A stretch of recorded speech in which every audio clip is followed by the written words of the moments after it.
पिछले लेक्चर में हम लोगों ने इंड्यूस्ड इलेक्ट्रिक डायपोल और एटॉमिक पोलराइजेबिलिटी की स्टडी की थी। आज कुछ और इम्पोर्टेंट टर्म्स जो इस यूनिट में यूज होंगी और इलेक्ट्रिक फील्ड से रिलेटेड हैं उनकी स्टडी करेंगे, जिनमें electric polarization, electric susceptibility, electric displacement, dielectric constant और इनके बीच संबंध हम देखेंगे।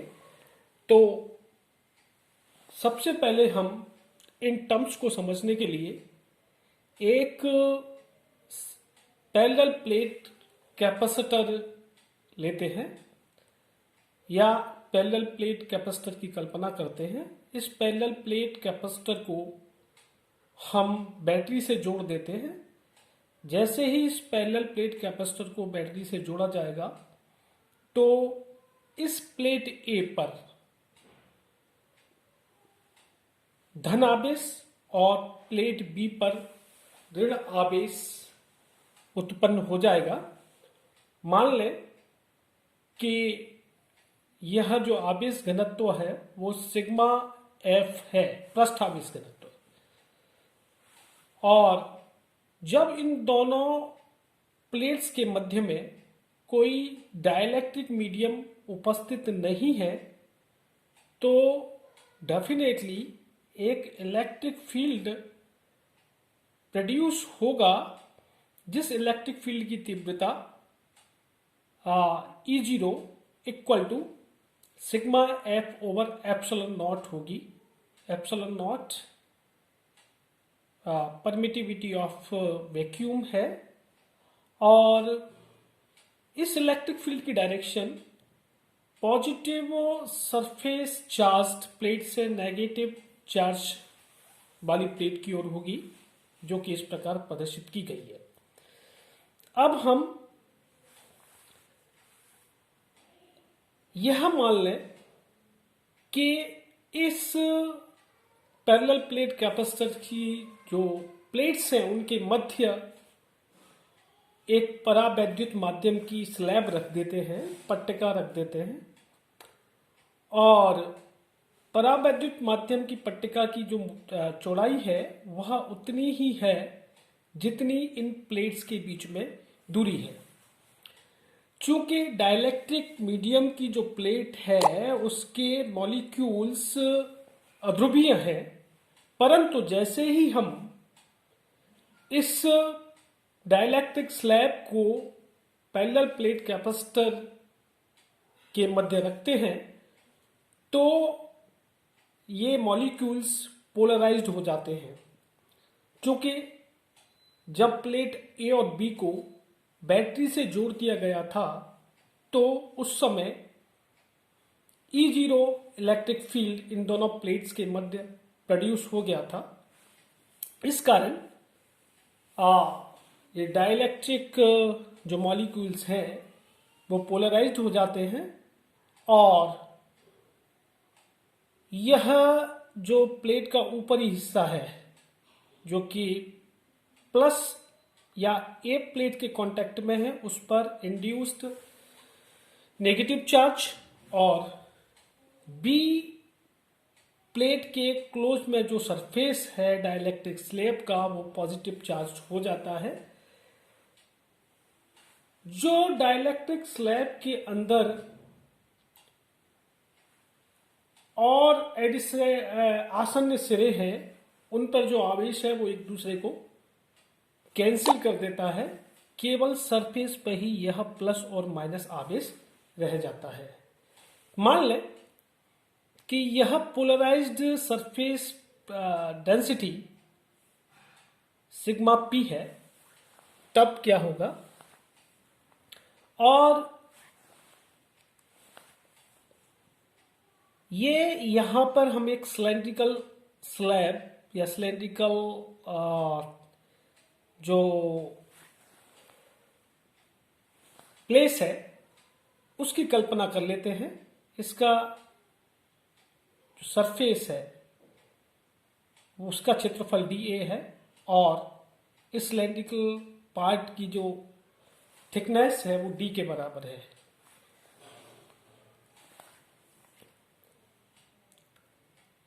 तो जो हमने सिलेंड्रिकल अनुप्रस्थ सिलेंड्रिकल जो पार्ट हमने कंसीडर किया है उस पार्ट के ऊपर वाले सिरे पर जो आवेश की मात्रा होगी वो सरफेस डेंसिटी इंटू एरिया। इसी प्रकार दूसरे सिरे पर भी आवेश की मात्रा सरफेस डेंसिटी इंटू एरिया होगी जो प्लस सिग्मा डी है और दूसरी प्लेट पर माइनस सिग्मा पी डी ए के बराबर होगी। और इस जो पट्टिका का डायपोल मोमेंट होगा डीपी वह आवेश गुणा पट्टिका की लंबाई के बराबर होगा। तो DP equal to sigma P D A into D होगा। अब हम जो इंड्यूस्ड डायपोल मोमेंट है वह एकांक आयतन पर कितना होगा यह निकालना चाहें तो इसका मान प्रेरित द्विध्रुव आघूर्ण यानी sigma P D A into D बटा जो आपने सिलेंड्रिकल पार्ट कंसीडर किया है उसका आयतन जो कि डी ए इंटू डी के बराबर होगा, इसके अनुपात के बराबर होगा। यानी कि यह जो टर्म है प्रति एकांक प्रेरित द्विध्रुव आघूर्ण इसी को हम पोलराइजेशन या ध्रुवणता कहते हैं और इसे कैपिटल P से डिनोट करते हैं और इसका मान capital P equal to sigma P प्राप्त होता है। तो कहा जा सकता है कि ध्रुवण पोलराइजेशन आंकिक रूप से पृष्ठों पर प्रेरित पृष्ठ आवेश घनत्व के बराबर होता है, सिग्मा P के बराबर होता है। अब जैसा कि हमने अभी देखा था फिगर में, ये ए प्लेट का ये वाला पार्ट ये सरफेस प्लस है तो डाइलेक्ट्रिक स्लैब में ये जो पार्ट हो ये प्लेट होगी डाइलेक्ट्रिक स्लैब की, तो ये वाला पार्ट ये सरफेस नेगेटिव होगा और ये वाला सरफेस पॉजिटिव होगा। तो जो यह प्रेरित ध्रुवण के कारण विद्युत क्षेत्र उत्पन्न होगा उसकी डायरेक्शन इस प्लेट से इधर की ओर होगी, इस साइड प्लस टू माइनस होगी। यानी कि ईपी की जो डायरेक्शन है वह ई0 की डायरेक्शन के अपोजिट होगी और ईपी का मान sigma P over epsilon zero यानी कि minus P over epsilon zero के बराबर होगा। वेक्टर फॉर्म में EP equal to minus P over epsilon zero लिख सकते हैं। तो यह बात हुई पोलराइजेशन की। पोलराइजेशन प्रति एकांक आयतन में उत्पन्न प्रेरित डायपोल मोमेंट या द्विध्रुव आघूर्ण के बराबर होता है। अब हम बात करते हैं इलेक्ट्रिक ससेप्टेबिलिटी की। तो यहां हम देखें कि जो डायपोल मोमेंट प्रोड्यूस हो रहा है परावैद्युत माध्यम में, यह डायपोल मोमेंट विद्युत क्षेत्र की दिशा में प्रेरित होता है, बाह्य विद्युत क्षेत्र की दिशा में, और यह बाह्य विद्युत क्षेत्र पर निर्भर करता है। यानी कि डायपोल मोमेंट या पोलराइजेशन बाह्य विद्युत क्षेत्र की तीव्रता के समानुपाती होता है। इस प्रकार लिखा जा सकता है कि P is directly proportional to E, और जब इस डायरेक्टली प्रोपोर्शनल के निशान को हटाएंगे तो P equal to epsilon zero chi E। ये जो काई है इस राशि को हम इलेक्ट्रिकल ससेप्टेबिलिटी या वैद्युत प्रवृत्ति कहते हैं। यह एक डायमेंशनलेस स्केलर कांस्टेंट यानी कि विमाहीन अदिश नियतांक है। अब बात करते हैं इलेक्ट्रिक डिस्प्लेसमेंट की।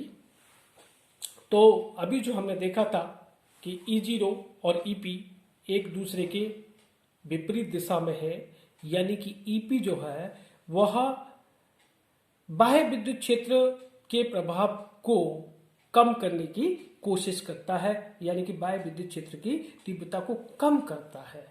तो डाइलेक्ट्रिक जो प्लेट है, जो अपन ने कैपेसिटर लिया था, उस कैपेसिटर के अंदर अब डाइलेक्ट्रिक मीडियम को रखने के पश्चात जो रिजल्टेंट इलेक्ट्रिक फील्ड होगा वह E0 और EP के योग के बराबर होगा।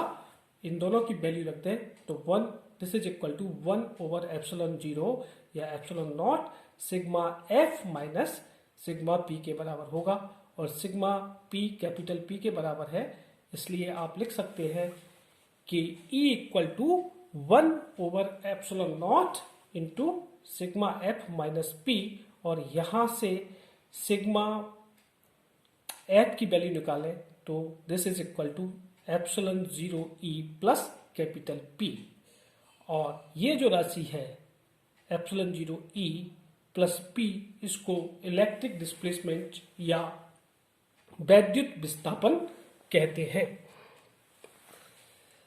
तो इसे D से डिनोट किया जाता है, यानी कि D equal to epsilon F equal to ε0E plus P, और वेक्टर फॉर्म में लिखें तो D vector equal to ε0E plus P।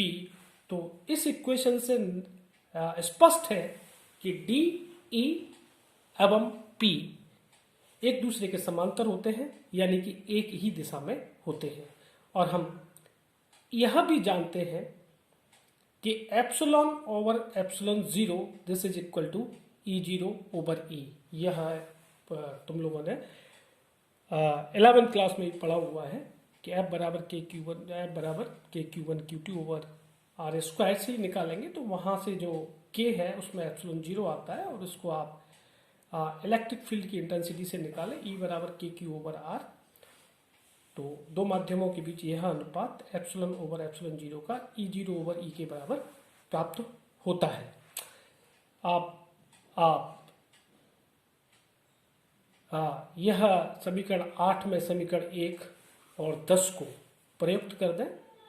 यही समीकरण 8 फर्स्ट इक्वेशन जो लिखी थी हमने उसको और 10 को इसमें यूज कर दें, तो आपके पास आएगा D equal to sigma F this is equal to ε0 E0 equal to epsilon E, और इसको अगर वैल्यू रख के आप सॉल्व करेंगे तो P equal to epsilon minus ε0 into E, और यहां से अगर आप एप्सिलॉन 0 बाहर ले लें तो epsilon over ε0 minus 1 into E आएगा, और एप्सिलॉन ओवर ε0 रिलेटिव परमिटिविटी या एप्सिलॉन R के बराबर होगी।